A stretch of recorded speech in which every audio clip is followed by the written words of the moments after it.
నమస్కారం అండి.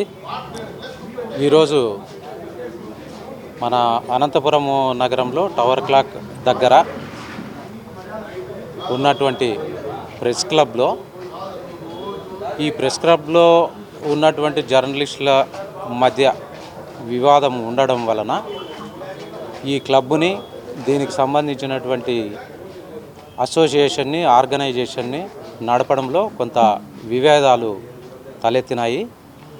ఈ క్రమంలో ఒక గ్రూప్కి సంబంధించినటువంటి వాళ్ళు మన గౌరవ జిల్లా కలెక్టర్ వారికి రిప్రజెంట్ చేసుకోవడము, ఈ సమస్యని సాల్వ్ చేయమని చెప్పడము జరిగింది.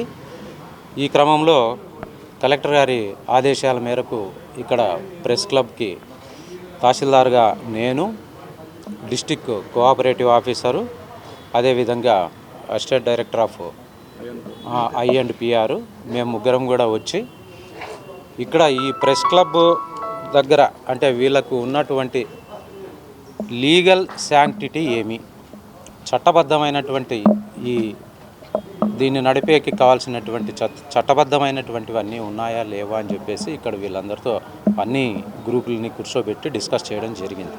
ఈ క్రమంలో మాకు తెలిసింది ఏమంటే ఇక్కడ ఉన్నటువంటి ఈ ఫైనాన్షియల్ ట్రాన్సాక్షన్స్కి సంబంధించి కానీ ఇక్కడ ఉన్నటువంటి బాడీకి కానీ ఒక చట్టబద్ధమైనటువంటి ఇది లేదని చెప్పేసి మాకు అర్థమైంది.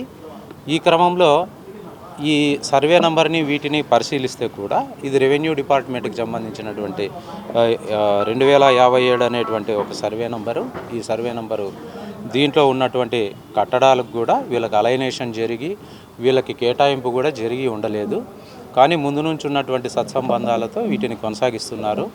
ఇక్కడ ఈ ఆర్గనైజేషన్ నడపడానికి కానీ ఈ ఫైనాన్షియల్ ట్రాన్సాక్షన్స్ నడపడానికి కానీ వీళ్ళ దగ్గర ఎటువంటి చట్టబద్ధమైనటువంటివి లేని కారణంగా ఈరోజు ఈ ప్రెస్ క్లబ్ని మేము సీజ్ చేస్తున్నాము.